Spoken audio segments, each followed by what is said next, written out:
"Sir, your mother is alive and we saw her at the market," shouted the maid upon seeing the portrait. Marcus Thompson was focused on reviewing the company's numbers when the door to his office swung open forcefully. His housekeeper, Patricia, entered breathlessly, with the yellow gloves still on her hands and the blue uniform wrinkled from rushing. "Mr. Marcus, you need to listen to me." Patricia spoke so fast that the words almost tripped over each other. "I saw your mother at the corner market. She was there buying vegetables just like in the portrait in the living room." Marcus lifted his eyes from the papers and looked at Patricia as if she had lost her mind. His mother, Dorothy Thompson, had passed away 5 years ago. He himself had arranged the funeral, chosen the flowers, carried the casket with his cousins. "Patricia, you must be mistaking her for someone else.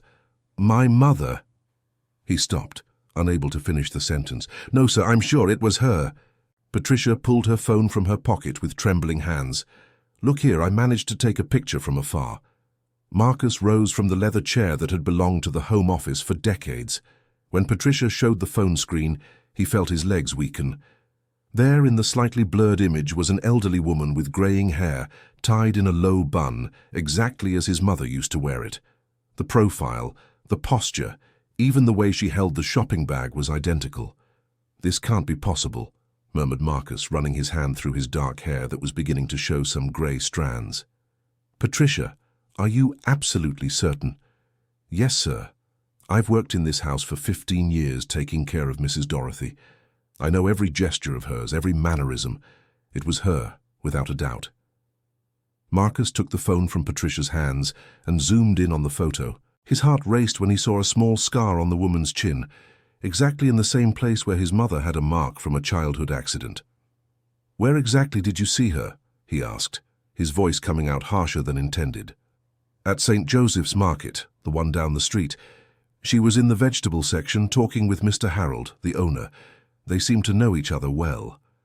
Marcus rushed to the living room, where his mother's portrait occupied a prominent place on the wall. The oil painting had been done 3 months before her passing, when she still smiled frequently. Comparing it with the phone photo, the resemblance was disturbing. "Patricia, tell me exactly what happened, from the beginning." The housekeeper took a deep breath, still trying to calm down. She was a 50-year-old woman, born and raised in Los Angeles, who had lost her previous job when the family moved abroad. Marcus hired her shortly after his mother's death, when he needed someone to care for the large house that now seemed too empty. "I had gone to buy ingredients for lunch, as I always do on Thursdays. When I entered the market, I saw a lady from behind choosing tomatoes. Something caught my attention, you know. The way she moved her hands, how she tilted her head to examine each tomato. It was just like Mrs. Dorothy." Marcus approached the portrait, observing every detail of the painted face. His mother had posed for that painting for weeks, always complaining that she didn't like staying still for so long. Now he wondered if he had ever really known her. "Go on, Patricia." Then she turned sideways and I almost screamed right there in the market. It was the same nose, the same chin line, even the scar was there. I was in shock, sir. I didn't know whether to approach her or if I was going crazy. "And what did you do?" I kept watching from a distance. She seemed very comfortable in the market, greeted several people. Mr. Harold even gave her a discount on her purchases, like they do with regular customers. That's when I realized she wasn't there by chance. She was a regular. Marcus sat in one of the living room armchairs trying to process the information. The house where he grew up had always been too big for 3 people, but after his father left when he was 20, only he and his mother remained. They had developed a quiet routine, silent dinners, polite conversations about her work as a retired teacher and his business. "Patricia, are you sure you weren't seeing things? Sometimes when we miss someone deeply, our minds can play tricks on us. Mr. Marcus, I have great respect for Mrs. Dorothy's memory. I would never joke about something like that. I even stayed at the market for a whole hour making sure before coming to tell you." "A whole hour?" "Yes. I pretended to be shopping, but I was watching her the entire time. I even noted how long she stayed there, who she talked to. She bought the same vegetables she always used to buy when she lived here. Carrots, onions, sweet potatoes. Even the way she picked them was the same." Marcus stood up and walked to the window overlooking the street. The afternoon was sunny, with the typical Thursday bustle in the upscale neighborhood of Los Angeles. Cars passed slowly, pedestrians strolled leisurely. Everything seemed normal, except for the bombshell Patricia had just dropped on his life. What else did you notice? She was wearing a simple navy blue dress, low black shoes, very similar to the clothes she used to wear here at home, and she was carrying that brown leather bag she always liked, remember? The one you gave her as a gift on Mother's Day a few years ago. The comment about the bag made Marcus turn abruptly to Patricia. That specific bag was stored in his mother's bedroom closet, along with other personal items he never had the courage to donate or throw away. At least, that's what he believed. Wait here, Patricia. Don't leave.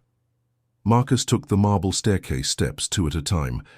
His mother's room remained exactly as she had left it, except for the layer of dust that accumulated despite Patricia's weekly cleaning. He opened the large dark wood closet where he kept his mother's clothes and personal accessories. The drawers were organized in the same way she always kept them: scarves, simple jewelry, old wallets. But when he looked for the brown leather bag on the top shelf, he found only the empty space where it should have been. Marcus's heart raced. He ran down the stairs and found Patricia still standing in the living room, nervously fidgeting with her yellow gloves. "Patricia, did you clean my mother's room this week?" "I clean every Friday, as always. Why, sir?" "The brown bag you mentioned, it's not in the closet." Patricia's eyes widened. "What do you mean it's not there? It was always on the top shelf with the other bags." "Exactly. But it's not there anymore." The two looked at each other in silence for a few seconds. Marcus felt the reality he knew shattering around him. If the bag had really disappeared, it meant someone had entered the room to take it. And if Patricia was right about seeing his mother at the market, then only one person could have taken that bag. Dear listener, if you're enjoying the story, please take a moment to like and especially subscribe to the channel. It really helps us who are just starting out. Now, continuing. Mr. Marcus, do you think, could Mrs. Dorothy really be alive? Patricia asked the question they had both been avoiding. Marcus approached the portrait on the wall again. He studied every brushstroke, every shadow, every expression in his mother's painted eyes. For the past 5 years, that painting had been his only comfort in moments of longing. Now, looking at the picture, he noticed something he had never seen before, a deep sadness in her eyes, as if she were keeping an important secret. "Patricia, tell me something. In the last few months before she left, did you notice anything different in her behavior?"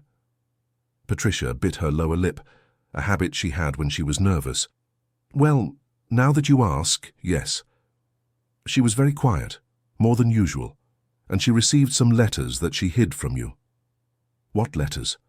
"I don't know, sir. They came in handwriting I didn't recognize.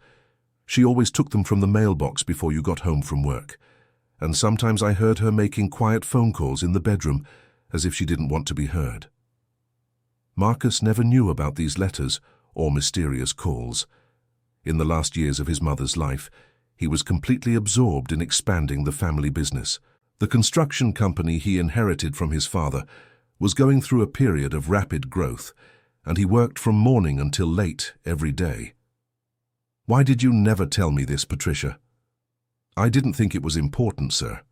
Mrs. Dorothy was always very private. I thought they were personal matters, maybe correspondence with some old friend. She had a right to privacy, didn't she?" Marcus nodded, but an uncomfortable feeling grew in his stomach. How much of his mother's life did he really know? They lived in the same house, had dinner together almost every night, but what did they talk about? Work, the weather, news from the paper. When was the last time he asked about her feelings, about what made her happy or sad? "Patricia, do you remember anything else? Any detail could be important now."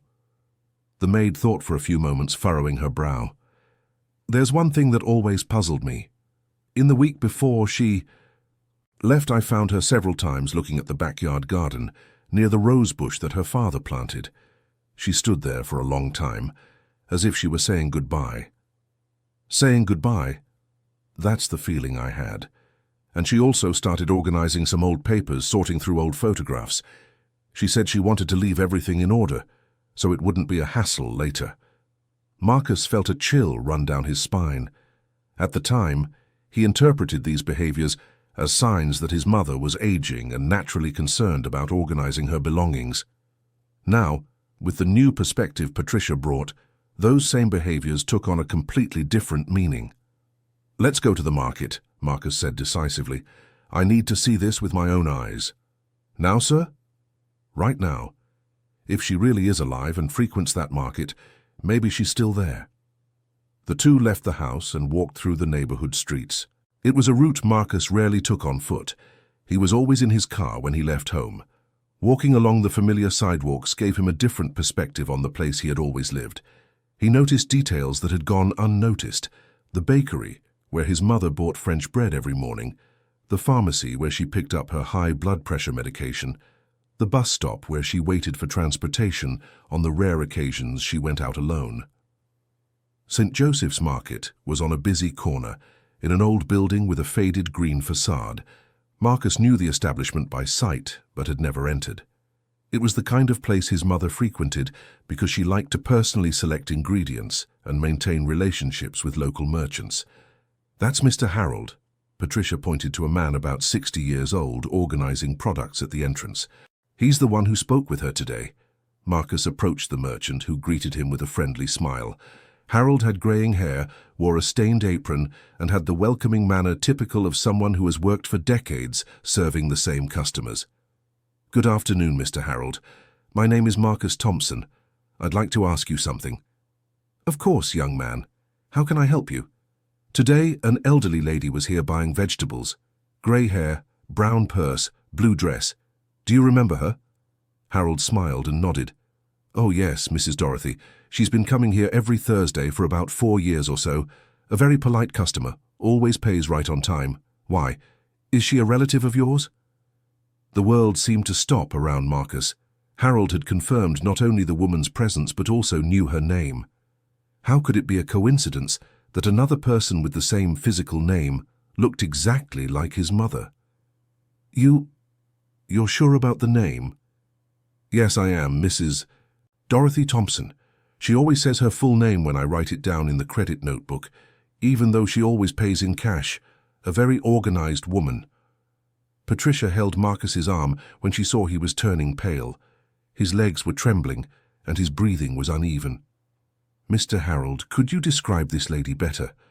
Patricia took over the conversation, noticing Marcus was in shock. "Mrs. Dorothy? Of course. A very distinguished lady, always well dressed. She has a small scar on her chin, speaks softly, is very polite to everyone. She lives alone from what I gather, because she always buys small portions. She really enjoys talking about the flowers in her garden. Says she likes to take care of roses." Every detail mentioned by Harold matched Marcus's mother perfectly. The scar on the chin, the polite manner, the passion for roses. It couldn't be a coincidence. "Do you know where she lives?" Marcus finally managed to speak, though his voice came out shaky. "I don't know the exact address, but I know it's right here in the neighborhood. Once she mentioned she likes living nearby because she can walk to do her shopping. I think it's in one of those small houses on the back street, but I can't be sure." Marcus thanked Harold and left the market with Patricia. On the sidewalk he stopped and leaned against a tree, trying to gather his thoughts. If his mother was really alive and had been living in the neighborhood for 4 years, that meant her departure had been an elaborate hoax. But why? And how? "Mr. Marcus, are you all right?" Patricia was worried about her boss's paleness. "No, Patricia, nothing is all right. If what we're discovering is true, it means I spent 5 years mourning the loss of someone who was just a few blocks away from me." The feeling of betrayal was overwhelming. Marcus felt as if his whole life had been built on a giant lie. The sleepless nights the first year after his mother's departure, the lonely visits to the cemetery, the special dates spent in sadness. All of that while she was alive, buying vegetables at the corner market. "Let's search these neighborhood streets," said Marcus, determined. "If she lives nearby, I will find her." The two spent the next 2 hours walking through the residential streets near the market. The neighborhood was mainly composed of old middle-class houses, many of them renovated over the years. Some streets had simpler buildings where lower-income families or elderly people living on retirement resided. At several houses, Marcus knocked on the door, asking if they knew a lady named Dorothy Thompson. Most neighbors were friendly, but no one recognized the name or the description. As the sun began to set, Marcus's frustration grew. "Maybe it's better to come back tomorrow, sir," suggested Patricia. "I'm still in shock from all this." "No, Patricia. I can't go home now knowing she might be nearby. Let's keep looking." It was then that, on a particularly quiet street with small, well-kept houses, Marcus saw something that made his heart stop. In the yard of a light yellow house, there was a garden full of red roses, and tending to the flowers with her back to the street was an elderly woman with grey hair tied in a low bun. "Patricia, it's her," whispered Marcus, pointing toward the figure in the garden. The housekeeper looked in the direction he indicated and nodded silently. It was undeniably the same woman she had seen at the market a few hours earlier, and to Marcus it was undeniably his mother, Dorothy Thompson, who should have been buried in Graceland Cemetery 5 years ago. Marcus slowly approached the house's gate, his heart beating so loudly he was sure everyone on the street could hear it. When he was just a few feet away, he called out softly, "Mum?" The woman turned slowly. When her eyes met Marcus's, her expression went through a series of emotions: surprise, recognition, panic, and finally, deep sadness. It was truly Dorothy Thompson, his mother, alive and apparently in good health. "Marcus," she said, and her voice was exactly as he remembered. "How did you find me?" The simple question carried the weight of 5 years of lies. Marcus gripped the gate's bars to keep from falling, because his legs were giving way again. His entire perception of reality had completely shattered at that moment. "Mum, I thought you had... Why did you do this to me?" The words came out broken, mixed with tears he hadn't even realized had started to flow. Dorothy dropped the hose she was using to water the roses and approached the gate. Even after 5 years, she seemed to have aged very little. Perhaps a few more wrinkles, a bit more grey hair, but her upright posture and expressive eyes were exactly the same. "Marcus, you shouldn't have come here," she said, but her voice betrayed restrained emotion. "Everything was settled. Why did you come looking for me?" "Settled?" Marcus almost shouted. "Mom, I organized your funeral. I mourned your death for 5 years. How can that be settled?" Patricia remained a few steps behind, witnessing a reunion that seemed surreal. The conversation between mother and son sounded both familiar and strange, as if they were meeting again after a very long journey. "Come in, Marcus. We can't talk like this out on the street," said Dorothy, opening the gate. The house where his mother lived now was very different from the mansion where Marcus had grown up. It was small, simple, but lovingly kept. The living room had basic but well-maintained furniture, some plants near the window, and to Marcus's surprise, several old family photos scattered on the shelf. "You kept the photos," Marcus observed, picking up a picture of himself at 15 with his parents. "Of course I kept them. I never stopped loving you, Marcus. That's exactly why I had to leave." "I don't understand any of this, Mom. How could you leave out of love? And how did they arrange a funeral if you were alive?" Dorothy gestured for him to sit on the simple living room sofa. Patricia stayed by the door, unsure whether to come in or give them privacy for the conversation. "Come in too, Patricia," said Dorothy, surprising the housekeeper. "I imagine it was you who saw me at the market and told Marcus." "How did you know my name?" asked Patricia, confused. "Because I never stopped knowing about my son's life. I know he hired you 5 years ago to take care of the house. I know you are a good and honest person. And I know you take good care of him." Marcus looked at his mother with an expression of total disbelief. "You knew about my life? You were watching me?" "Not watching, Marcus. Caring from a distance. I needed to make sure you were okay, even though I couldn't be there." The pieces of a complex puzzle were starting to form in Marcus's mind, but there were still huge gaps that needed to be filled. "Mum, explain it to me from the beginning. How you left home, how you arranged a fake funeral. Where you've been living all these years, I need to understand everything." Dorothy took a deep breath and looked out the window of the small room. Outside, the roses in the garden swayed gently in the afternoon breeze. "The decision to leave wasn't easy, Marcus. In fact, it was the hardest thing I've ever done in my life. But you were becoming a different person, and I felt invisible in our own home." "What do you mean, becoming a different person?" In recent years, you only talked about work, about expanding the business, about making more money. Our dinners turned into executive meetings where you reported on company problems. You stopped asking me about my day, what I was thinking, if I was happy.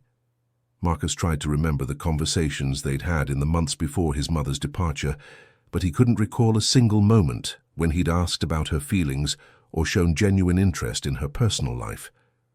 "But that doesn't justify you pretending that you were no longer here," said Marcus, still resisting the word died. "I didn't pretend anything at first," said Dorothy. "The decision to leave home was mine, but what happened afterward was your sister's idea." "My sister? What sister?" Dorothy looked at Marcus in astonishment. "Jennifer, your older sister. How could you have forgotten her?" Marcus felt as if he'd been punched in the stomach. Jennifer Thompson, his sister 5 years older, who had graduated from medical school and worked at a public hospital in Los Angeles. In the last 5 years of mourning, he had practically erased Jennifer from his memory because she was closely tied to the traumatic events that led to his mother's funeral. "I haven't forgotten Jennifer," Marcus said quietly. "It's just that we haven't spoken since the funeral. I couldn't look at her without remembering that awful day." "Marcus, you need to talk to your sister. She was the one who arranged everything so I could start a new life without you knowing. In her mind, it was the only way to protect us." "Protect us from what, Mom?" "From yourself, my son. You were so obsessed with money and status that Jennifer believed I could never be happy living in the shadow of your business. And maybe she was right." The revelation that his sister had orchestrated the whole deception left Marcus even more confused and hurt. Jennifer had always been closer to their mother, always the model daughter who followed family advice and expectations. But creating a situation like that was something he never imagined she was capable of. "Where is Jennifer now? Is she still working at the same hospital?" "She visits sometimes, always very discreet. She's still working as a doctor, but she changed hospitals after she helped with the fake documentation. She feels a lot of remorse for what she did, Marcus, but at the time she sincerely believed it was for the best for everyone." "Fake documentation?" "The death certificate was signed by her, using an irregular situation at the hospital where she worked. There was an unidentified patient who had died around the same time, and Jennifer used that case to create the necessary documentation for my supposed death." Marcus was horrified by the information he was receiving. His sister, a respected doctor, had falsified official documents and abused her professional position to create an elaborate lie. The legal and ethical implications of what she had done were serious. "Mom, you two created a scheme that could have sent Jennifer to jail. How could you take that risk?" "Because we both believed it was the only way out, Marcus. I was depressed, you were absent, and the house was becoming a dark place for everyone. Jennifer thought that if I officially left, you would be forced to reflect on your priorities, and I could start over in a simpler, happier life." "And did it work? Have you been happy these 5 years?" Dorothy smiled for the first time since Marcus arrived. It was a genuine smile, full of peace, very different from the polite and melancholic smiles he remembered from the last months they spent together. "Yes, Marcus, I have been happy. I volunteer at a community daycare 3 times a week, tend to my garden, read books I didn't have time to read before, talk to the neighbors. It's a simple life, but it's my life." "And me. Didn't you miss me?" "I missed you a lot, my son. But I missed the Marcus you were before, not the work-obsessed man you were becoming. I hoped the experience of loss would make you rethink your priorities." The conversation was interrupted by a knock at the door. Jennifer Thompson entered the house wearing her hospital medical uniform, clearly coming straight from work. When she saw Marcus sitting in the living room, her face turned pale. "What are you doing here, Marcus?" asked Jennifer, with a mix of surprise and fear in her voice. "Discovering that my entire family lied to me for 5 years," replied Marcus, standing up to face his sister. "How could you do this, Jennifer? How could you let me suffer like this?" Jennifer looked at Dorothy for support, but her mother only gestured for her to sit down and talk honestly with her brother. "Marcus, I know what we did was terrible, but at that time it seemed like the only solution. You were completely addicted to work, treating Mom as if she were a piece of furniture in the house. She was withering away from sadness. "That didn't give you the right to decide our lives," Marcus shouted, releasing all the anger built up over the past hours. "You took away 5 years with our mother. 5 years I'll never get back." "And what about the years you wasted while she was alive and well by your side?" Jennifer countered firmly. "How many times did you ask what she wanted from life? How many times did you care if she was happy or just existing?" Jennifer's question hit Marcus like a stab. He knew his sister was right, at least partially. In the years leading up to their mother's departure, he had indeed become obsessed with growing the company, working late hours, and treating the house like a hotel where he only slept and had quick meals. "That doesn't justify what you did," insisted Marcus, but with less conviction in his voice. "It doesn't justify, you're right," admitted Jennifer. "It was extreme, it was risky, and I carry the guilt for it every day. But it worked, Marcus. Look at our mother now. Did you see how well she is? How she looks younger and happier than in the last years she spent in that big, empty house?" Marcus looked at Dorothy, who remained silent, watching the argument between her children. It was true that she seemed more vibrant and calm than he remembered, but that didn't lessen the pain of the betrayal. "And if I had never found out, were you going to let me live the rest of my life believing my mother was buried in the cemetery?" "No," replied Jennifer. "The plan was always to tell the truth when we thought you were ready, when you had learned to value people more than money." "And which one of you two would decide when I was ready?" Marcus asked with bitter irony. "I would decide," said Dorothy, speaking for the first time since Jennifer arrived. "And to be honest, Marcus, watching you from afar these years, I still don't know if you are ready." The mother's words cut deeper than anything Jennifer could have said. Marcus sat down again, feeling the weight of 5 years of personal growth that perhaps hadn't happened. "What do you mean by that, Mother?" "I mean, you're still living alone in that huge house, still working late every day, haven't started your own family. It's as if you stopped in time when I left. I was grieving. I was trying to deal with your loss. Or you were using grief as an excuse to change nothing in your life, to avoid facing what really matters." Dorothy's words echoed in the silent room. Patricia remained discreet in a corner, witnessing a family confrontation that was exposing painful truths that had been buried for years. Marcus stood up and walked to the living room window, looking at the rose garden his mother cultivated with such care. Every flower was perfectly tended, every leaf free of pests or diseases. It was evident that Dorothy had found purpose and joy in this new and simple life. "You're right, Mother," said Marcus without turning around. "I used grief as an excuse not to grow, not to change, but that doesn't make what you did to me right. I know, my son, and I apologize for that. But now that you've discovered the truth, what do you intend to do?" The question hung in the air like a heavy cloud. Marcus had several options: expose the crime Jennifer had committed, force his mother to return home, cut ties with both forever, or try to understand what had truly motivated such extreme actions. "I don't know, Mother. I need time to process all this." "You have time, Marcus, but answer me one thing. Would you rather have discovered the truth, or would you have preferred to keep living the lie?" It was a complex question. The lie was painful but comfortable, allowing him to maintain the image of the loving mother who had departed peacefully. The truth was liberating, but required him to face his own flaws and the reality of complicated family relationships.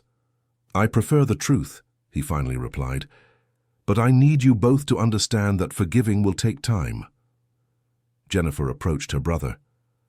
"Marcus, I know what I did was unforgivable from a legal and ethical standpoint. If you want to report me, I'll accept the consequences, but I want you to know I did everything out of love for our family." "I won't report you, Jennifer, but I also don't know if I'll be able to trust you again so soon." "I understand and respect that." Dorothy stood up and went to the kitchen, returning with an herbal tea that smelled familiar. It was the same tea she used to prepare on winter afternoons when Marcus was a child, a blend of chamomile and fennel that always calmed him. "Have some tea with me," she said, serving 3 cups. "Let's talk like a normal family for the first time in many years." The 3 sat around the small kitchen table. The atmosphere was cozy and simple, very different from the formal dining room in the house where Marcus grew up.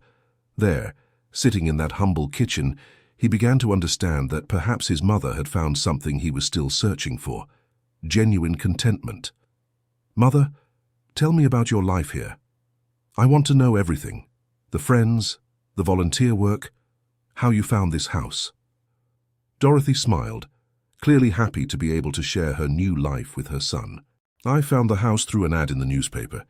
It belonged to an elderly lady who had passed away, and the family wanted to sell or rent it quickly. The price was low because it needed some repairs, but I had savings set aside." "What savings?" "Money I saved for years without you knowing. I've always been careful with personal finances, and when your father passed, he left an insurance policy that neither of you knew existed. I split that money 50-50. One part I left for Jennifer to manage for family emergencies, and the other part I used to start this new life." Marcus was discovering that he knew very little about his mother's financial life and plans. She always seemed dependent on him for practical matters, but apparently was much more independent than she showed. And the work at the daycare? "I found it by chance. I was walking around the neighborhood getting to know the area when I saw a sign asking for volunteers to take care of children. I've always liked children, you know, and after you all grew up I missed that energy and joy that only little ones have." Jennifer added, "She mainly takes care of children whose mothers work and have no place to leave their kids during the day. It's very important social work for the community." "Do you visit Mom often?" Marcus asked his sister. "Once or twice a month. Always very careful not to be seen by people who might recognize me. It's hard to keep this secret for so long." "Why didn't you tell me before? What were you waiting for?" Dorothy and Jennifer exchanged looks before answering. "We were waiting for you to show signs that you had emotionally matured," said Dorothy. "When you started caring about things beyond work, when you showed interest in building real relationships." "And those signs never appeared?" "Some appeared," admitted Jennifer. "You hired Patricia and treat her with respect and affection. That was a good sign. But you still live alone, you still work too much. You never talk about wanting to start your own family." Marcus looked at Patricia, who had remained quiet during the whole conversation. "What do you think about all this, Patricia?"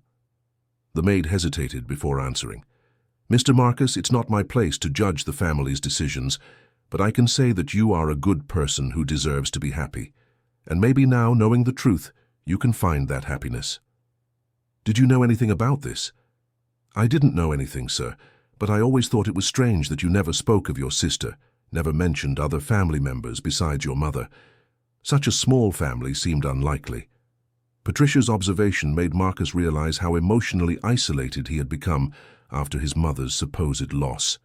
He cut ties with friends, avoided social events, focused exclusively on work. It was as if he had built a protective bubble around himself. "Mom, do you miss our old home? You? The life we had? I miss some moments, Marcus. I miss Sunday mornings when you were a child and we made pancakes together. I miss our conversations about books when you were in college. But I don't miss the last few years, when our home became just a place where two lonely people shared the same roof." The answer was honest and painful. Marcus knew she was referring to the period when he became completely absorbed by work, treating family as a social obligation more than a source of love and support. "If I promise changes, would you consider coming back home?" "What kind of changes, Marcus?" "Reduce work hours, spend more time together, maybe travel together like we always talked about doing." Dorothy thought for a few moments before answering. "Marcus, these promises are easy to make when you're emotional about the discovery.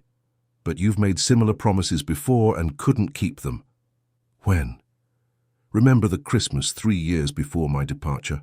You promised we would spend more time together, that you would teach me to use the computer, that we would take that trip to the countryside. None of that happened because a week later, you were again obsessed with a new company contract." Marcus vaguely remembered that Christmas, but couldn't recall the specific promises he had made. The fact that his mother remembered these details while he had completely forgotten showed how misaligned their priorities were at the time. "But now it's different, Mother. Now I understand what really happened." "Marcus, I hope it is different. But I'll need proof, not just promises." "What kind of proof?" Show that you can maintain a balanced routine for at least 6 months. Show that you can connect with people beyond clients and company employees. Show that you can find joy in simple things, not just professional achievements. It was a fair but intimidating challenge. Marcus realized he didn't even know where to begin making these changes. His entire life was structured around work. Dear listener, if you're enjoying the story, please take a moment to like and especially subscribe to the channel. It really helps us who are just starting out. Now, continuing. "Can I visit you while I work on these changes?" asked Marcus. "You can, but with one condition. I want you to come not as the son trying to convince his mother to return home, but as someone who wants to know who I really am now. I want you to see my new life without judgment, without trying to convince me to change it. I accept that condition." Jennifer intervened in the conversation. "Marcus, I also want to apologize personally for all the years we spent apart. I missed you too, even knowing it was necessary to keep our distance to protect the secret. Jennifer, it will still take time for me to completely forgive what you did, but I understand the intentions were good, even if the methods were questionable. That's all I can ask for at the moment." The sun was setting when Marcus finally stood up to leave. The day had started with a normal work routine and was ending with his worldview completely transformed. "Patricia, can you keep this confidential for now? I need time to decide how to handle the situation." "Of course, Mr. Marcus, and if I may offer an opinion, I think you should focus on enjoying the fact that your mother is alive and well, rather than being stuck in resentment over what happened in the past." It was simple but profound advice. Patricia was right. He could choose to focus on the feeling of betrayal or the joy of reuniting with his mother. The choice would determine how he moved forward. On the way home, Marcus walked slowly through the familiar streets, noticing details he had never seen before. Houses where families with young children lived, elderly people chatting on their doorsteps, young people returning from work. There was a community life happening around him that he had always ignored. The house where he grew up seemed even larger and emptier when he entered. The rooms echoed his footsteps, and the silence was almost suffocating. For the first time, Marcus understood why his mother had felt lonely there. That night, instead of working late as was his habit, Marcus went up to the house attic where old family belongings were stored. He found boxes of photographs, documents, letters, and personal items he hadn't seen in years. In one of the boxes, he discovered a diary his mother had kept without his knowledge. The pages told the story of the last 2 years they had spent together, but from her perspective. The entries revealed feelings of loneliness, concern for her son, and a gradual resignation to a life that had lost its meaning. Marcus worked until 10 at night again. He ate dinner in silence, looking at his phone. "I tried to talk about the book I'm reading, but he just nodded. I feel like I'm living with a polite stranger. Today's my birthday. Marcus forgot, obviously. Jennifer called in the morning, but she was working at the hospital and couldn't come. I spent the day alone, thinking about how my life has become irrelevant to the people I love most. I'm seriously considering Jennifer's suggestion. Maybe a temporary separation would be good for everyone. Marcus needs to learn to value what he has before losing it forever." The diary pages painted a devastating portrait of a woman who felt invisible within her own family. Marcus never realized how much his work obsession had affected his mother, because she never complained directly. She suffered in silence until she could no longer bear it. The next morning, Marcus made a decision that surprised even himself. He called his business partner and said he needed a leave of several weeks to resolve urgent personal matters. It was the first time in 10 years that he had been absent from work for reasons unrelated to business. Then he returned to his mother's house, this time without Patricia. He wanted to have a deeper conversation, just the two of them, about everything he had discovered in the diary.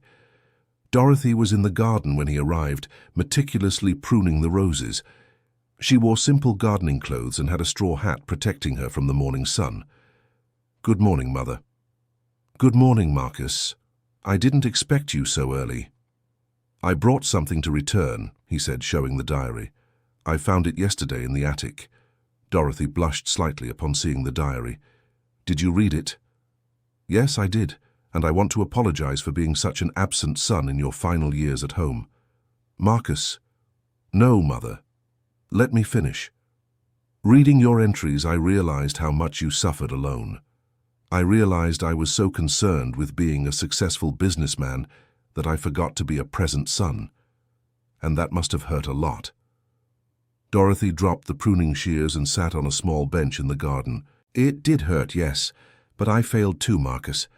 I should have talked openly with you about my feelings instead of writing in a diary and hoping you'd guess. Why did you never speak directly?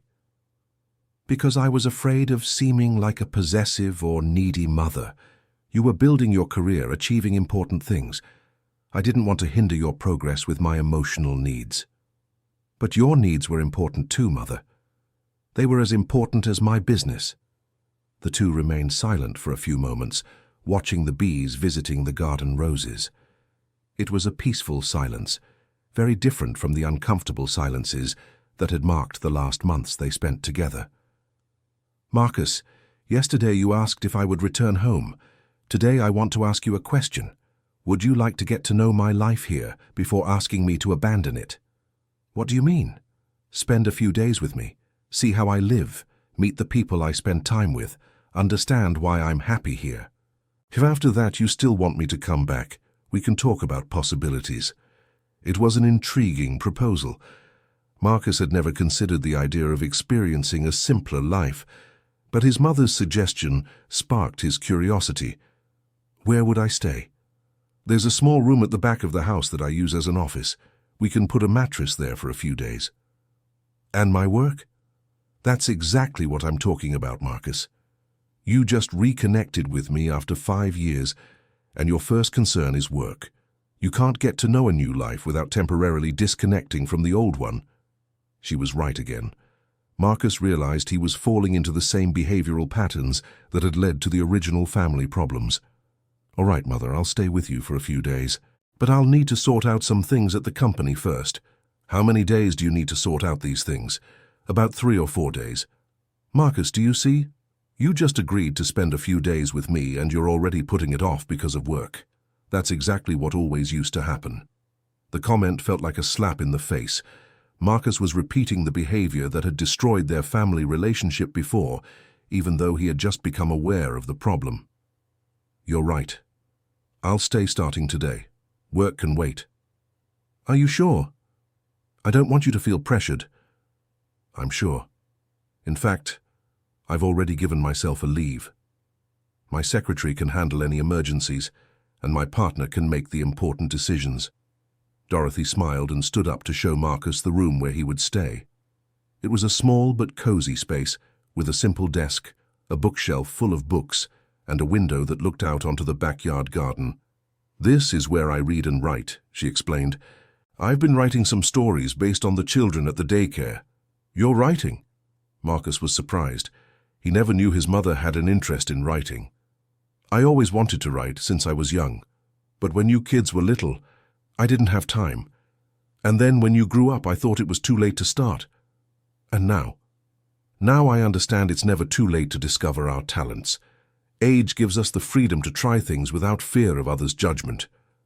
Marcus looked out the window of the small room and saw a well-kept yard with some fruit trees and herb beds. It was a space that invited tranquility and reflection. Can I read some of your stories? You can, but later. First, I want to take you to see the daycare where I work. The children will be here in an hour. The two walked through the neighborhood streets to a large house that had been adapted to serve as a community daycare. Dorothy greeted many people along the way, and all showed genuine affection for her.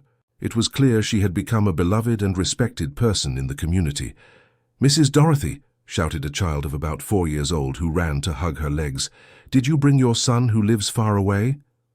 Marcus was touched to discover that his mother talked about him to the children. "How do they know about me?" "Because I always spoke of you with pride, Marcus. Even though I was hurt, I never stopped being proud of the son I raised."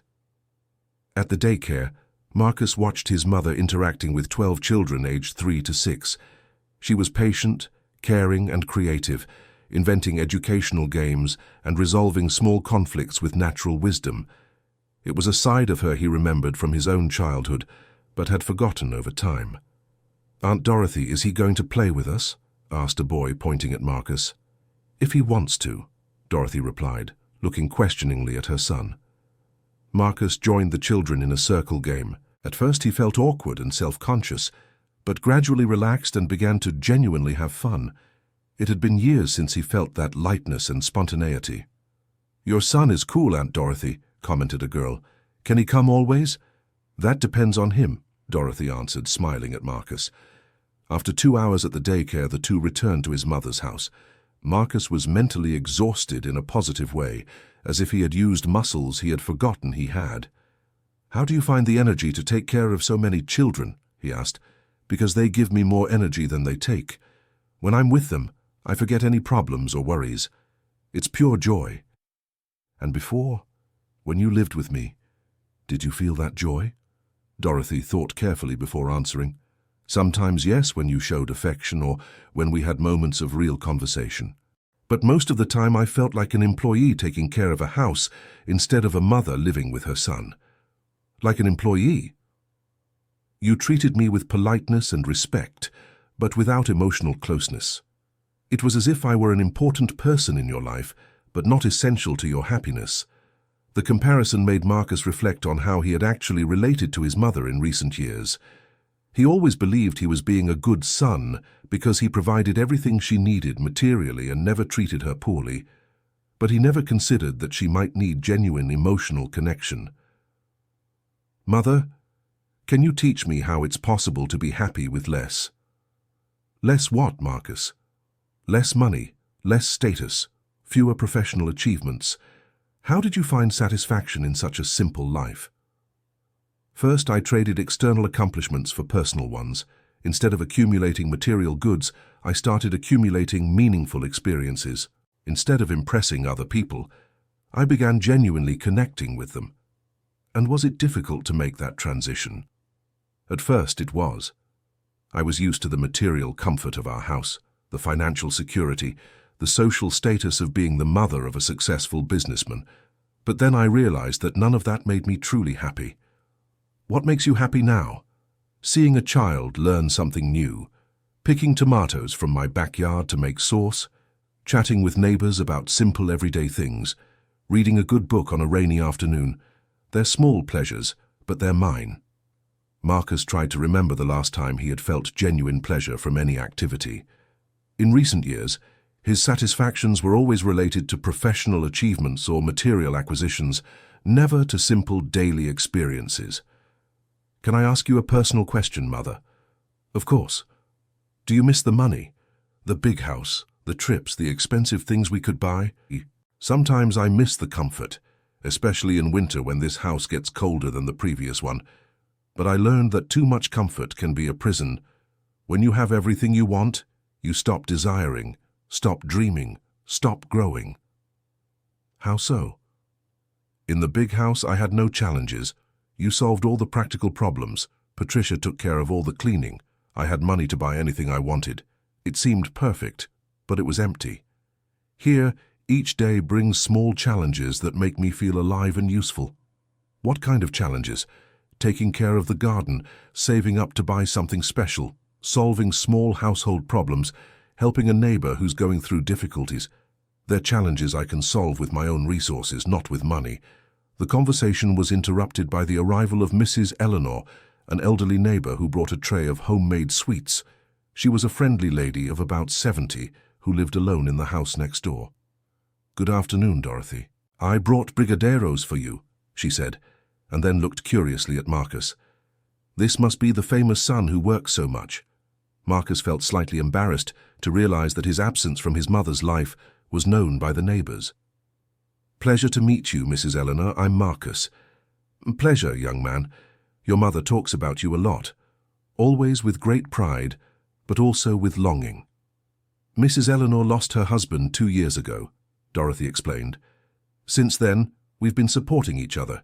She teaches me traditional recipes and I help with the heavier shopping.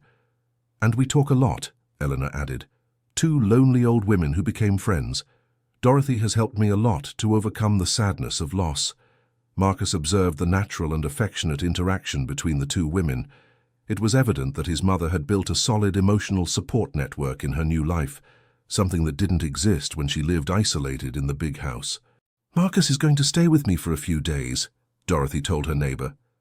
"How wonderful," Eleanor exclaimed. "You'll see how beloved your mother is around here. She helps everyone, always available when someone needs it." "What do you mean she helps everyone?" "Oh, my son, your mother is an angel. When Mrs. Susan's daughter had a high fever, it was Dorothy who stayed up all night caring for the child, so the mother could rest. When Mr. John broke his leg, she did his shopping every week. And when I was very sad about losing my husband, she was the one who came to talk with me every day." Marcus was discovering a version of his mother he had never known, a person actively involved in other people's lives, someone who found purpose in helping and connecting with the community around her. "Have you always been like this, Mom? Always enjoyed helping others?" "I've always liked it, but I never had the opportunity. Our previous life was very closed off, very centered on ourselves. Here life is more shared, more interdependent." After Mrs. Eleanor left, Marcus helped his mother prepare dinner in the small but efficient kitchen. It was the first time in years that he had cooked, and he found the activity relaxing and enjoyable. "Do you remember when we cooked together when you were a child?" Dorothy asked while seasoning the chicken. "I vaguely remember. Why did we stop cooking together?" "Because when you became a teenager, you decided cooking was women's work. And then when you became an adult, you were always too busy for household activities." Marcus recalled that phase of adolescence when he rejected any activity he considered feminine, influenced by the macho standards he observed in other men in the family. Now he realized how much he had missed by depriving himself of those moments of closeness with his mother. "Can I learn again? I mean, can you teach me your recipes?" "Of course, Marcus. It would be a pleasure." Dinner was prepared collaboratively, with each responsible for one part of the process. The small kitchen table created an intimate atmosphere that allowed for deeper conversations than the formal meals they used to have. "Mum, can I ask you something that has always puzzled me?" "Go ahead." "Do you miss my father? Do you miss having a partner?" Dorothy paused for a moment, reflecting on the question. "I miss the companionship, the emotional intimacy that a loving relationship provides. But I don't specifically miss your father because our marriage was already worn out in the last years before he left." "Why did you never officially get divorced?" "For convenience, and also for you kids.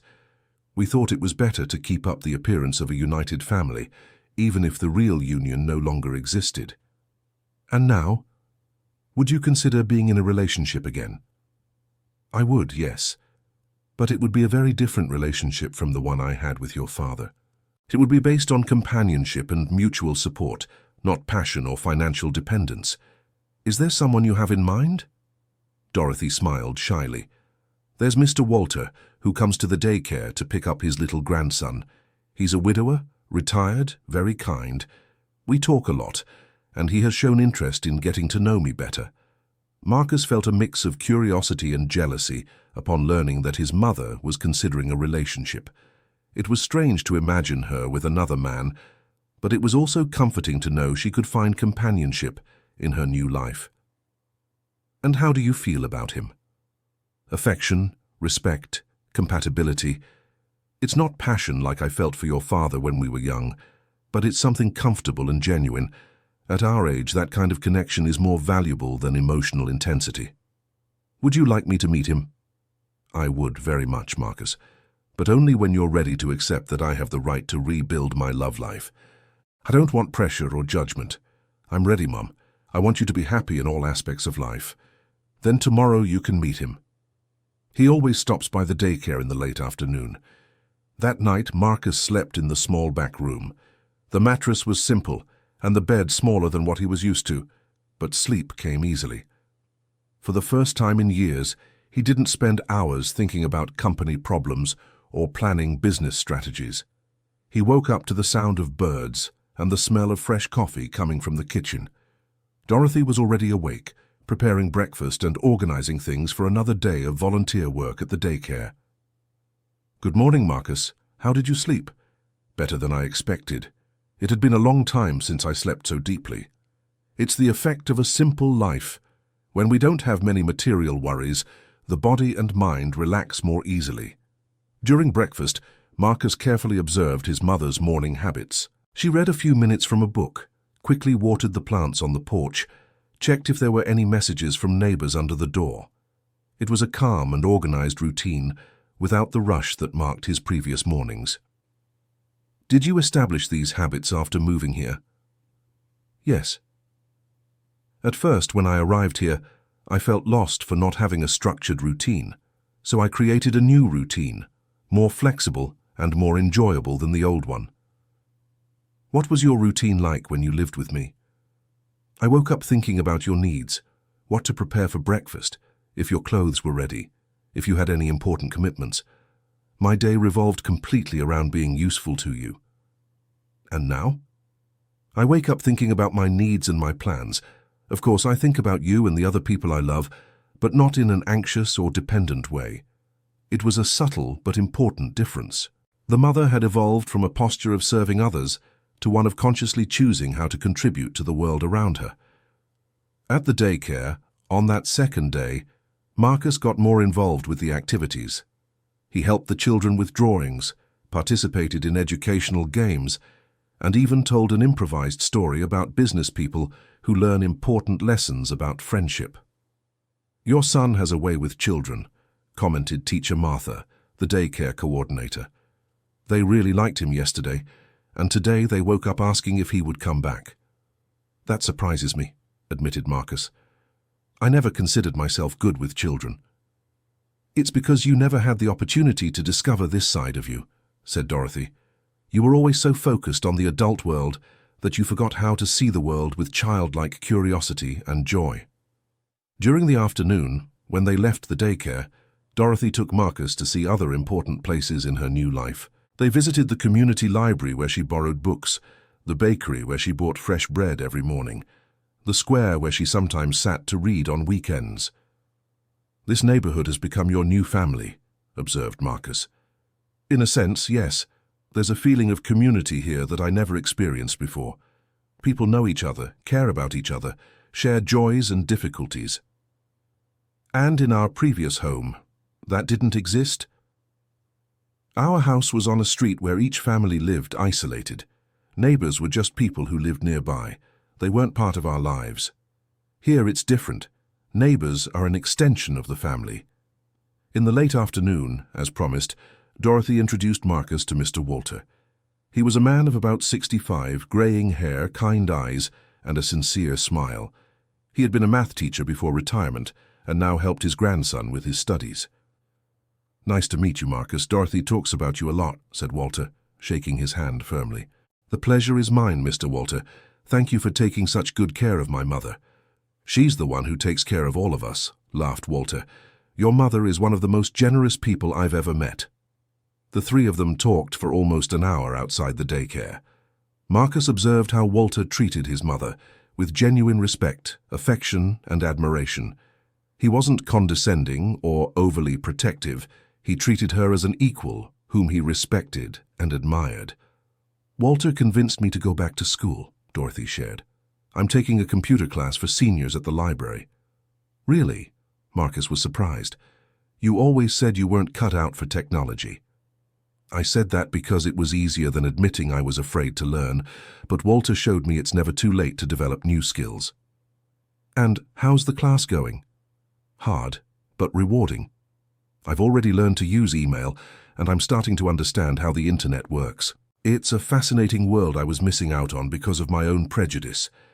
Marcus felt ashamed, remembering how many times he had offered to teach his mother about computers, but always with impatience and condescension. Walter had managed to motivate her in a way he never could. Mr. Walter, may I ask a personal question? Of course. What do you see in my mother that makes her special? Walter smiled before answering. I see a woman who found the courage to start over from scratch at 70 years old. I see someone who chooses to help others, even when no one is watching. And I see a person who maintains curiosity and willingness to learn new things. Those are rare qualities at any age. Walter's answer made Marcus see his mother in a new light. He had always viewed her as someone who needed to be cared for and protected, not as a strong, independent woman who had made brave decisions to transform her own life. That evening, the two of them had dinner in the small kitchen while a light rain fell outside.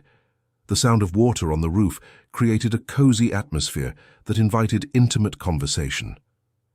"Mom, can I ask you a difficult question?" "Go ahead." "Have you forgiven me for being an absent son for so many years?" Dorothy stopped eating and looked directly into her son's eyes. "Marcus, forgiving doesn't mean forgetting what happened or pretending there was no hurt. It means accepting that you did the best you could at the time with the emotional tools you had available. And do you accept that?" "I do. But I also hope you've learned from the experience and that you won't repeat the same mistakes in the future." "How can I make sure I don't repeat them?" "By paying attention to the signs. When you start getting too absorbed in work again, when you stop asking about the feelings of people you love, when you start treating relationships as obligations instead of pleasures." "And if I start showing those signs, would you warn me?" "Of course I would, but only if you give me permission to do so. I don't want to be seen as a meddling mother who's always correcting her adult son." "I give you permission, Mom. In fact, I'm asking you to do it. I need someone to keep me focused on the right priorities." "Then it's a deal, Marcus, but remember that the main responsibility is yours. I can warn you, but you need to be willing to listen and change."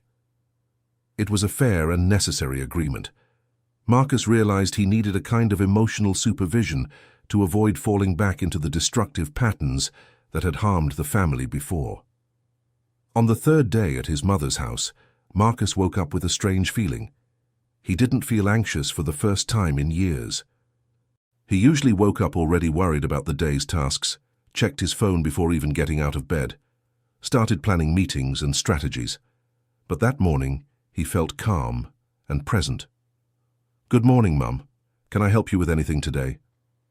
"Yes, you can. Today is Farmers Market Day, and I always go to buy fresh vegetables. Would you like to come with me?" The farmers' market was something Marcus only knew by sight. There had always been someone responsible for the household shopping, first his mother and then Patricia. Walking among the stalls, choosing products, haggling over prices, and chatting with the vendors was a completely new experience for him. "Mrs. Dorothy," shouted a fruit vendor, "you brought your son today." "Yes, I did, Mr. John. This is Marcus, the one I'm always telling you about." "Young man, your mother is a special customer here.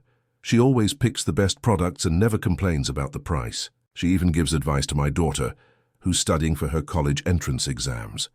Marcus discovered that his mother had become a respected and beloved figure at the market. Several merchants greeted her warmly and took an interest in her life. It was evident that she had built genuine relationships with people from all walks of life. "How did you manage to get so close to these people in such a short time?" Marcus asked as they walked among the stalls. "By treating each person as a complete human being, not just as someone providing a service. I ask about their families, remember their children's names, and take an interest in their struggles and joys." "And that works?" "Of course it works. People respond positively when they feel someone genuinely cares about them. It's a basic lesson in humanity that our social class sometimes forgets." "What do you mean our social class forgets?" "Marcus, do you remember how you treated the employees at our company? How you treated waiters in restaurants, doormen, delivery people?" The question made Marcus reflect uncomfortably. He had always considered himself polite and respectful to employees, but he recognized that he treated them in a distant and impersonal way, as service providers rather than people with complex and interesting lives. "I was distant, wasn't I?" "You were. Not out of malice, but because you were taught that keeping your distance was more professional. But professional doesn't have to mean inhumane." At the vegetable stall, Marcus watched his mother carefully examining each product, asking about its origin, giving recipe suggestions. She demonstrated a practical knowledge about food that he had never noticed before. "Did you always know so much about vegetables and recipes?" "I always knew, but I never had the chance to apply this knowledge. At home, Patricia did all the shopping, and I just supervised the menu. Here I need to know how to choose well because the budget is limited, and I can't waste money." "Do you miss having an unlimited budget?" Sometimes yes, especially when I see something I'd like to buy but can't. But I've learned that financial limitations can be liberating too. How are they liberating? When you have too much money, all decisions become possible, which can be paralyzing. When you have limitations, you need to make conscious choices, prioritize what really matters. That makes every purchase more meaningful. It was a perspective Marcus had never considered. For him, money had always meant freedom and security. He had never thought that financial limitations could have positive aspects. After the market, the two returned home carrying bags of fresh vegetables and seasonal fruit. The walk back provided more opportunities to observe how his mother interacted with the neighborhood and its residents. "Mrs. Dorothy, how is your little granddaughter?" asked a lady sweeping the sidewalk in front of her house. "She's better, Mrs. Rose. The fever is gone and she's back at daycare. Thanks for asking. And this handsome young man must be the son who works so hard." "Yes, he is, Mrs. Rose. Marcus, this is Mrs. Rose, who makes the best pastries in the neighborhood." "Pleased to meet you, Mrs. Rose." "The pleasure is mine, young man. Your mother is an angel. When my granddaughter was sick, she was the one who took care of her so I could go to work." Once again, Marcus was discovering aspects of his mother's new life that showed her active involvement with the community. She had found ways to be useful and valued that went far beyond the traditional role of a wealthy housewife. "Mom, don't you feel overwhelmed taking care of so many people?" "No, because it's not a burden. It's a choice. When I help someone because I want to, not because I have to, the experience is energizing instead of draining." What's the difference? The difference is motivation and reciprocity. Here, when I help someone, I know that person would also help me if I needed it. At home, I took care of you because it was my duty as a mother, but I didn't always feel you would return the care if I needed it. The observation stung, but Marcus knew she was right. In the last years they had spent together, he had taken his mother's care for granted, without showing gratitude or returning emotional care. "Do you think I've learned to return care now?" "I think you're learning, Marcus. These days here have shown a more attentive and caring side of you, but it will take time and practice for that to become natural." "How long do you think it will take?" "I don't know. It depends on how much you really want to change and how willing you are to push yourself out of your comfort zone." During the afternoon, Marcus helped his mother prepare food for Mrs. Eleanor, who was recovering from minor surgery. As they cooked together, he watched how she seasoned the food carefully and lovingly, as if preparing a meal for her own family. "Do you cook for the neighbors often?" "Sometimes when someone needs it. And they do the same for me. It's a mutual support network that makes everyone's life easier." "And that doesn't bother you? You don't feel obligated?" "Not at all. It's one of the aspects I love most about this new life. I feel like I'm part of something bigger, that my existence has a positive impact on other people's lives." When they took the food to Mrs. Eleanor, Marcus saw up close how this support network worked. The neighbor received the meal with genuine gratitude and immediately offered some books she had finished reading to Dorothy. It was a natural and balanced exchange. "Your son is just like you, Dorothy," commented Mrs. Eleanor. "He has the same gentle eyes and the same careful way of speaking." Marcus was touched by the comparison. He had spent his whole life trying to differentiate himself from what he considered his mother's weakness, her kindness, her dedication to others, only to discover that these were actually her best qualities.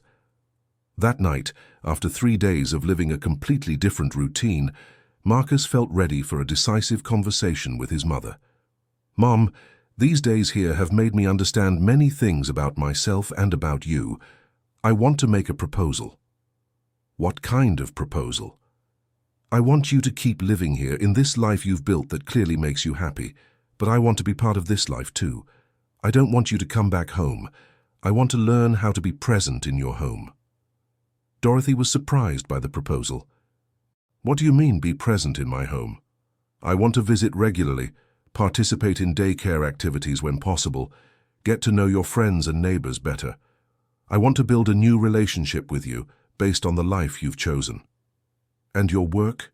Your company?" "I'm going to restructure everything. I'll hire a manager to handle daily operations and drastically reduce my workload. I want to work to live, not live to work. Marcus, these are very big changes. Are you sure you're not being impulsive? I'm sure, Mum. These 3 days have been the most peaceful and meaningful I've had in years. I don't want to go back to an empty life just because it's more financially comfortable. And if you miss your previous lifestyle, if you do miss it, we'll talk and adjust. But I want to try a different life, a life where people are more important than professional achievements. Dorothy stood up and hugged her son affectionately.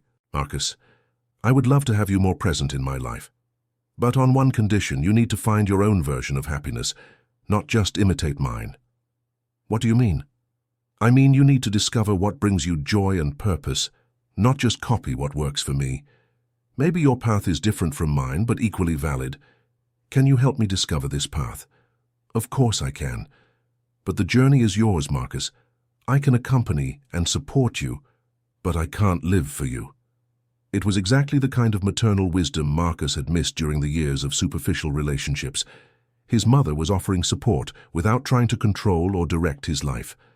Thank you, Mum, for welcoming me here, for showing me a different way of living, for forgiving me for the lost years. Thank you for having the courage to step out of your comfort zone and try something new. It wasn't easy for a man accustomed to power and control to accept living in a simple house for a few days. Actually, it was easier than I imagined. The hard part will be returning to my previous life knowing there's a better alternative. Then don't go back, Marcus. Create a new life that combines the best of both worlds, your professional experience and leadership abilities, but directed toward more human and meaningful purposes. The suggestion opened possibilities Marcus hadn't considered. Instead of simply abandoning everything he had built professionally, he could use those skills more consciously and connected to human values. Do you have any suggestions on how to make this transition? I have some ideas, but first, you need to go back to your house and organize the necessary practical changes. Then we can talk about specific projects. What kind of projects? Projects that use your business experience to help underprivileged communities. Projects that combine business efficiency with positive social impact. You have valuable skills, Marcus. You just need to direct them better. The conversation planted seeds of ideas that began to germinate in Marcus's mind. For the first time in years, he felt excited about professional possibilities that weren't centered exclusively on financial profit. Dear listener, if you're enjoying the story, please take a moment to like and especially subscribe to the channel. It really helps us who are just starting out. Now, continuing. The next morning, Marcus prepared to return to his house, but with a completely transformed perspective.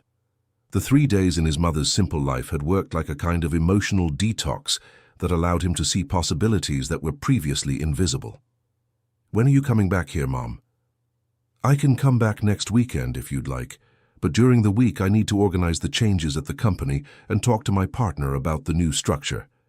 And Jennifer, do you plan to talk to your sister? Yes, I do. She needs to know that I discovered the truth and that we're rebuilding our relationship. She also needs to stop carrying the guilt for what she did. She'll be happy to know you've reconnected. I hope so. And I hope the 3 of us can form a real family again, based on honesty and mutual support. Before leaving, Marcus made sure to say goodbye personally to Mrs. Eleanor, the daycare children, and Walter. He wanted everyone to know he intended to be a regular presence in his mother's life. Come back soon, Uncle Marcus, shouted one of the daycare children. Aunt Dorothy is happier when you're here. The innocent comment from the child confirmed something Marcus had suspected. His presence made a positive difference in his mother's life, even if she didn't say it directly. Back in his large, silent house, Marcus experienced a feeling of displacement. The expensive furniture, the spacious rooms, the absolute silence. Everything seemed excessive and empty after the cozy intimacy of the small house. The first thing he did was call Patricia and tell her everything he had discovered. The housekeeper listened to the whole story without interrupting, showing a mixture of relief and joy. Mr. Marcus, I'm so glad everything worked out well. I knew Mrs. Dorothy was happy when I saw her at the market. She had a light in her eyes that I hadn't seen in a long time. Patricia, would you like to keep working here even knowing I'll be spending less time at home? Of course, sir. This has always been my home too, and I'm happy to know that you now have a family to care for again. On Monday, Marcus had a meeting with his partner to explain the changes he intended to make in the company. Paul Henderson, his partner of over 10 years, was surprised but showed support for his friend's decisions. "Marcus, you seem different, more relaxed, more present. If these changes are doing you good, we'll find a way to restructure everything." "Thank you, Paul. I know it will mean more work for you at first, but I promise I'll keep contributing, just in a different way." "Actually, it might be good to have you with a more strategic and less operational perspective. You were always better at the big picture than at administrative details." The conversation with his partner went better than Marcus expected. They decided to hire an experienced operations manager and redistribute responsibilities so Marcus could work part-time, focusing only on the most important decisions. In the afternoon, Marcus called Jennifer. The conversation with his sister was more tense than he expected, because she was worried about the legal implications of the situation. "Marcus, are you sure you won't report me? What we did was technically fraudulent." "Jennifer, I already told you I won't report you, but I need you to understand how much I suffered these 5 years believing our mother had passed away. I know, and I apologize for that every day. But at the time, it seemed like the only way to save both of you from a relationship that was destroying you both. Maybe you were right about our relationship being problematic, but the solution should have been family therapy, not an elaborate hoax. Would you have accepted family therapy back then? You were the one who thought therapy was nonsense for weak people." Jennifer's question made him reflect. Indeed, 5 years ago, he probably would have rejected any suggestion of therapy or psychological intervention. His arrogance and resistance to change had contributed to the extreme situation that led to the lies. "You're right, Jennifer. I was a different person back then, but that doesn't completely justify what you did." "It doesn't justify it, but it explains it. Marcus, we were desperate watching you turn into a person we didn't recognize anymore. We made an extreme decision because the situation seemed extreme. And now, how do you feel about all this?" "I feel relieved that the truth has been discovered and that you are reconnecting. I feel guilty about the methods we used, and I feel hopeful that we can be a functional family for the first time in many years." Marcus proposed an in-person meeting, so he, Jennifer, and Dorothy could talk together about the family's future. It was important that everyone participate in rebuilding the relationships consciously and honestly. The following weekend, the three of them gathered at Dorothy's house for what she called our first real family meeting in many years. The atmosphere was tense at first, but gradually became more relaxed as each expressed feelings they had kept inside for a long time. "I want to start by apologizing to both of you," said Marcus. "Jennifer, I'm sorry for being such an absent and self-centered brother. Mom, I'm sorry for treating you like an employee instead of someone I should love and care for." "Marcus, I want to apologize too," replied Jennifer. "I'm sorry for making decisions about your life without consulting you. I'm sorry for misusing my professional position to create false documentation. And I'm sorry for keeping the secret for so long." Dorothy looked at her 2 children before speaking. "I apologize for not being more direct about my feelings when there was still time to resolve everything honestly. I apologize for allowing Jennifer to create such an elaborate lie. And I apologize for causing so much suffering, even though that wasn't my intention." After everyone had apologized, the conversation could move forward to constructive plans about how the family would function from then on. "I'd like us to establish some ground rules for our relationship," suggested Dorothy. "First, total honesty. No white lies or important omissions." "I agree," said Marcus. "Second, respect for individual choices. Everyone has the right to live as they see fit, as long as it doesn't harm others." "Third," added Jennifer, "mutual support during hard times. We're a small family, we need to count on each other." "And fourth," Dorothy continued, "quality time together. Not just formal meetings, but genuine moments of connection and fun." The established rules created a solid foundation for rebuilding relationships damaged by years of misunderstandings and poor communication. In the following months, Marcus implemented all the changes he had planned. He drastically reduced his work hours, hired a competent team to handle the company's daily operations, and began dedicating 3 afternoons a week to volunteer work at the daycare where his mother worked. "How are you feeling with these changes?"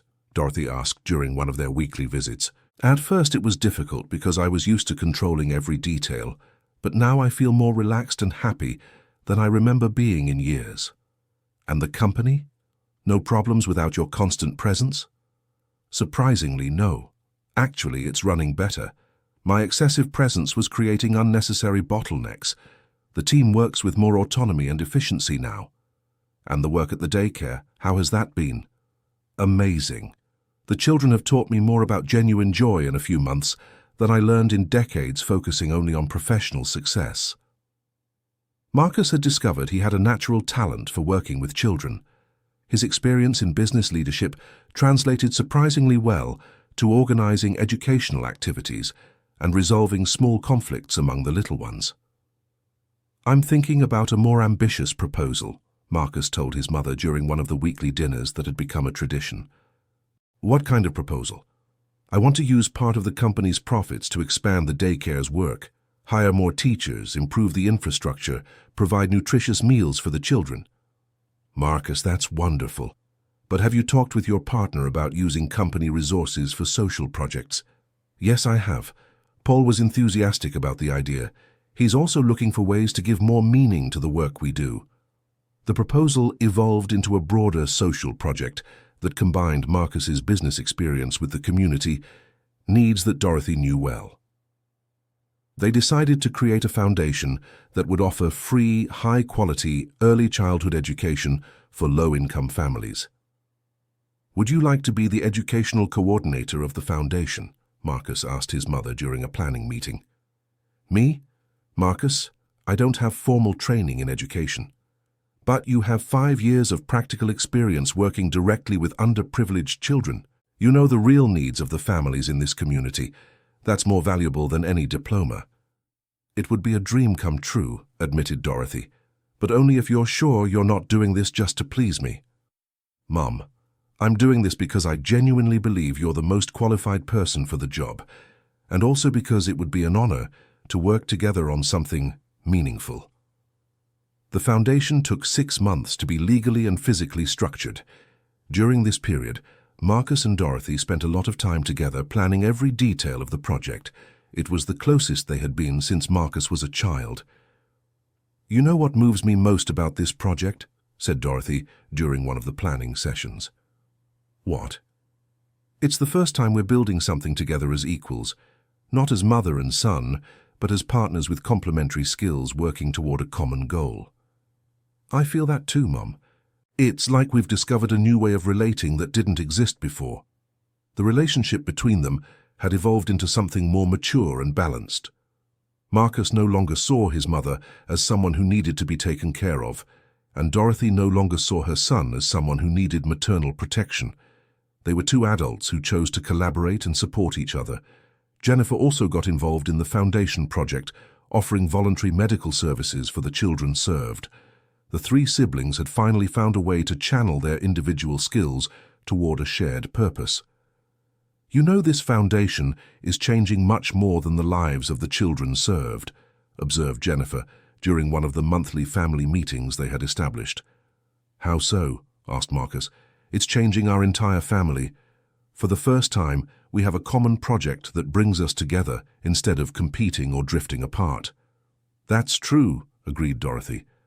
"And it's also proving that it's possible to use business resources to create genuine social impact, not just to improve the company's image." The success of the foundation in its first months of operation surprised even its creators. The demand for spots was much higher than they expected, and the children's educational outcomes were exceptional.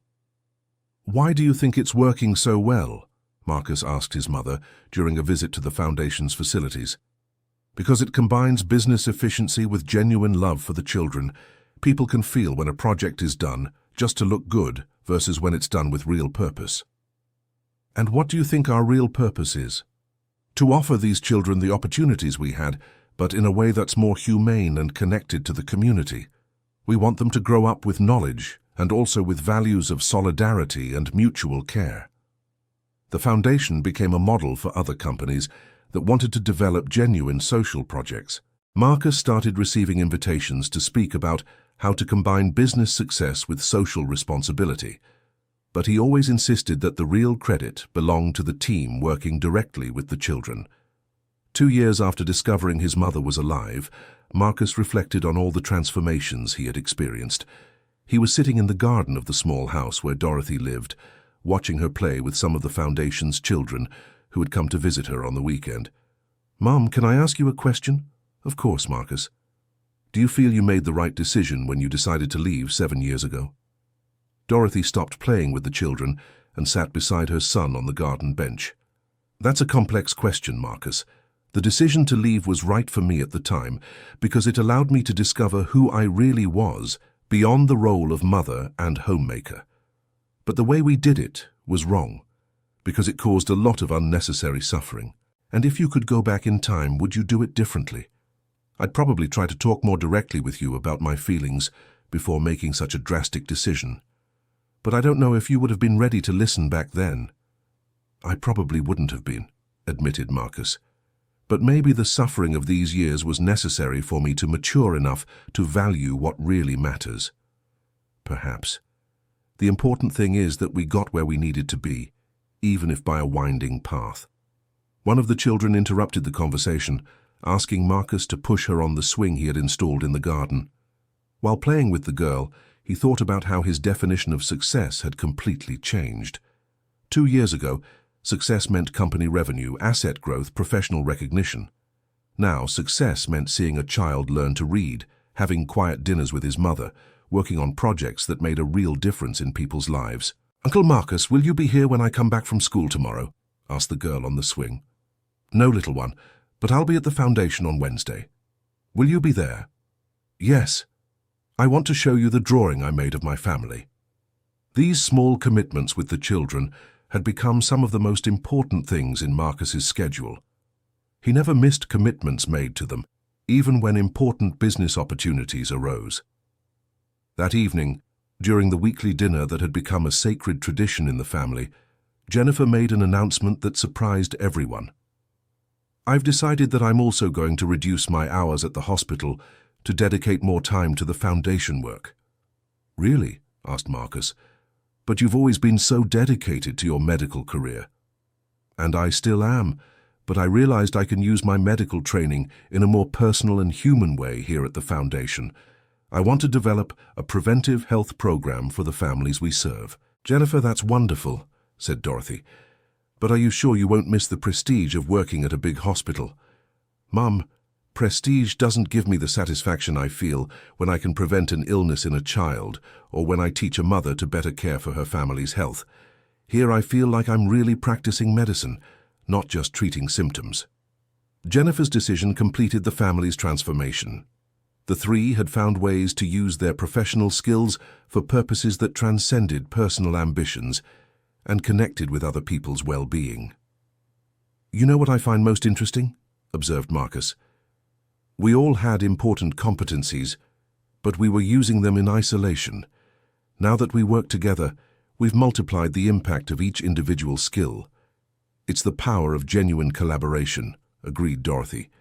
"When people work for a shared purpose, instead of competing with each other, the results are exponentially better." "And it's more fun too," added Jennifer. "Working alone was efficient, but working with you two is energizing." Dorothy's relationship with Walter had also evolved during this period. They made their union official in a simple ceremony at her home with Marcus, Jennifer, and all their community friends in attendance.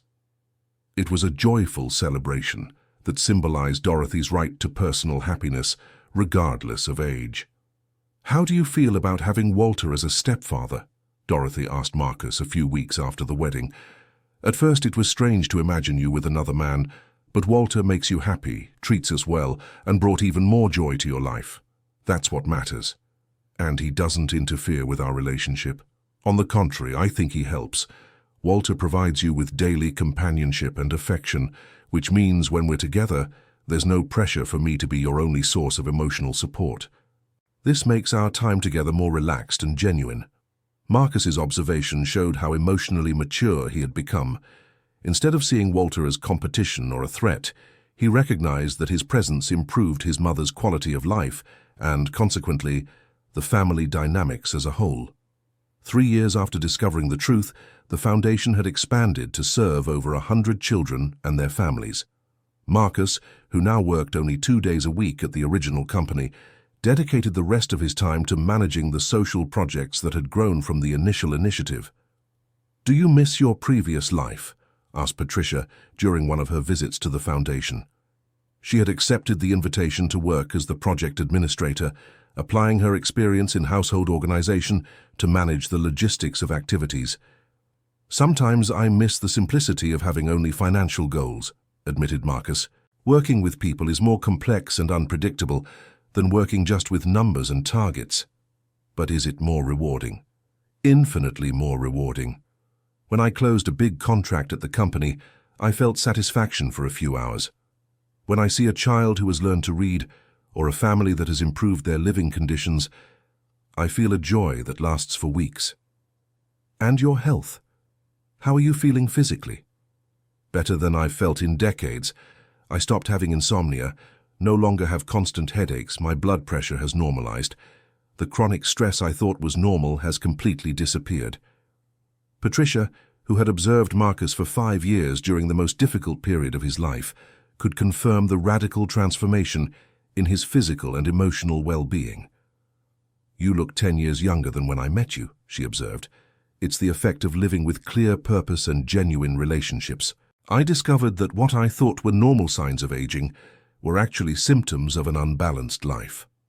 On a sunny autumn afternoon, while Marcus was organizing documents at the foundation, he received an unexpected visit. It was a well-known businessman who wanted to learn about the project to possibly replicate it in another city. "Mr. Thompson, your foundation has impressive results. I'd like to understand how you manage to combine administrative efficiency with such positive social outcomes." "The secret isn't in administrative techniques," explained Marcus. "It's in the fact that everyone involved in the project truly cares about the results. We're not doing this to look good or for tax benefits. We're doing it because we genuinely believe in the mission." "But how do you maintain this motivation long-term?" "By participating directly in the work. I don't stay in an office planning activities for others to execute. I work directly with the children myself, know the families, see the results up close. It's impossible to lose motivation when you have direct contact with the impact of your work." "And financial sustainability?" "It's surprisingly easier than we imagined. When you focus on real efficiency rather than appearances, costs decrease significantly. And when the community gets involved, many needs are met through voluntary collaboration." The businessman left impressed, but Marcus knew that replicating the project elsewhere would require more than administrative techniques. It would require others to undergo the same personal transformation he had experienced. That evening, during family dinner, Marcus shared the conversation with the visiting businessman. "I think you should write a book about your experience," suggested Jennifer. "Many people could benefit from learning about this transformation process." "A book?" Marcus seemed surprised. "I'm not a writer." "You don't need to be a literary writer," said Dorothy. "You just need to honestly share your journey. There are many people stuck in lives that don't satisfy them, but who don't know how to make meaningful changes. And it would be a way to multiply the impact of the lessons you've learned," added Jennifer. "Instead of influencing only the people you know directly, you could inspire changes in people you'll never meet in person." The book idea planted a seed in Marcus's mind. During the following weeks, he began writing down reflections about his transformation journey, trying to identify the most important moments and insights. "Mum, if you were to write about our story, what would be the main message? That it's never too late for meaningful changes, but that these changes require courage to leave the comfort zone and humility to recognize past mistakes. And what would be the most important lesson? That genuine relationships are more valuable than any material achievement, and that real happiness comes from contributing to other people's well-being, not just from accumulating things for yourself. Do you think our story could inspire other families going through similar problems? I think so, but only if we tell it with complete honesty, including the mistakes we made and the difficulties we faced. People need to know that transformation isn't an easy or quick process. Marcus decided to write the book, but not as a personal biography. Instead, it would be a practical guide for people who want to transform their lives and relationships, using his experience as an example, but focusing on the universal lessons that could be applied by anyone. The writing process proved therapeutic and enlightening. Revisiting each stage of his journey allowed Marcus to understand even better the forces that had shaped his choices and transformations. "I'm discovering things about myself that I didn't realize at the time," he told Dorothy during one of the manuscript review sessions. For example, that my work obsession wasn't just ambition. It was also a way to avoid emotional intimacy because I didn't know how to deal with the complex feelings that arise in close relationships. And now, do you know how to deal with them? I'm learning. It's still a process.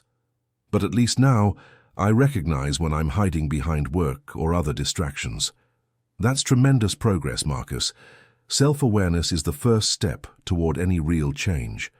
The book took 8 months to complete and was independently published, with all profits going toward expanding the Foundation's social projects. Marcus didn't expect much impact, but the work found an unexpectedly wide audience among professionals who identified with his story. "Mr. Thompson, your book changed my life," said a reader during one of the talks Marcus began giving about personal and professional transformation. "I was exactly in the same situation you described. Financial success, but emotional emptiness." "And what was your experience like applying the book's suggestions?" "Tough at first, because it meant admitting that I was wasting years of my life on things that didn't make me happy. But liberating later, when I started building genuine relationships and finding purpose in my work." Stories like this became common in the talks that Marcus gave. He discovered there were thousands of people stuck in lives that didn't satisfy them, but who didn't know where to start making changes. "What do you find most rewarding? The transformation of your own life or helping other people transform theirs?" asked a journalist during an interview. "The two are interconnected," Marcus replied. "The more I help others find genuine happiness, the more confirmation I have that I'm on the right path in my own journey." "And your mother? How does she feel seeing you become a well-known speaker?" "She's proud, but she always reminds me that the most important thing isn't fame or recognition. It's the real impact we're having on people's lives.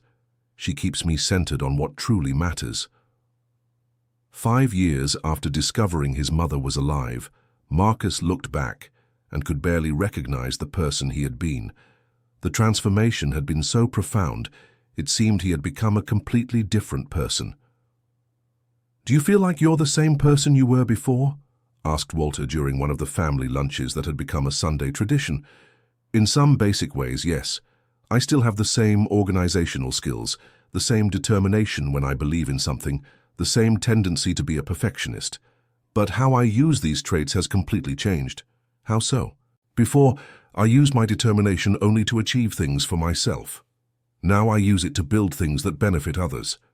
Before, my perfectionism isolated me because I judged everything that didn't meet my high standards. Now, I use it to ensure our social projects have the best possible quality." "So you didn't change who you are, you changed how you use who you are." "Exactly. And I discovered that the same qualities that made me a successful businessman can also make me a person who contributes positively to the world." Dorothy, who was silently observing the conversation, smiled proudly upon hearing her son's reflection. "Marcus, do you remember what you said when you found me that first afternoon in the garden?" "I said many things that day." "Which one are you referring to?" "You asked if I could teach you how to be happy with less. At the time, I thought you meant less money or less status. Now I realize you were asking how to be happy with less selfishness." His mother's observation touched Marcus deeply. "You're right. The happiness I found isn't about having fewer material things. It's about thinking less of myself and more of others." "And that's a lesson that can't be taught just with words," added Walter. "It needs to be lived, experienced in practice." "That's why the books and talks I do now work," said Marcus. I'm not just giving theoretical advice, I'm sharing a real transformation I experienced firsthand. Jennifer, who had been quiet during the conversation, asked a question that surprised everyone. Marcus, would you regret having discovered the truth about our mother? What do you mean? If you could go back in time to that afternoon when Patricia told you she saw Mom at the market, and if you could choose not to investigate, to maintain the illusion that she had passed away, would you do it? It was a complex question that made Marcus think deeply. No, he finally answered. Even knowing all the suffering the truth initially caused, I wouldn't trade the life we have now for the comfortable ignorance I had before. Why? Because the truth, even when it's painful, offers possibilities for growth and transformation. Lies, even when they're comfortable, keep you stuck in a place that doesn't allow evolution. And do you think the whole difficult process we went through was worth it? Every moment of hardship was worth it, Jennifer, because it brought us to where we are today, a genuinely united family working together on projects that make a difference in the world. Dorothy stood up and hugged both her children at once. I couldn't be prouder of you both, not just for what you've achieved professionally, but for the people you've become. Mum, thank you for having the courage to make a difficult choice a few years ago, said Marcus. Even if the method was questionable, the end result was the best thing that could have happened to our family. And thank you for forgiving our mistakes and investing energy in rebuilding our relationship instead of focusing on the hurt, added Jennifer. Thank you both for proving that it's never too late for a family to learn how to function in a healthy way, replied Dorothy. End of story. Now tell us what you thought of this touching story. Do you think Marcus made the right choices in transforming his life? And Dorothy, do you think she was right to leave in that way? Leave your honest opinion in the comments and tell us where you're watching from. If this story touched your heart, don't forget to leave your like and subscribe to the channel so you don't miss other stories that will move you.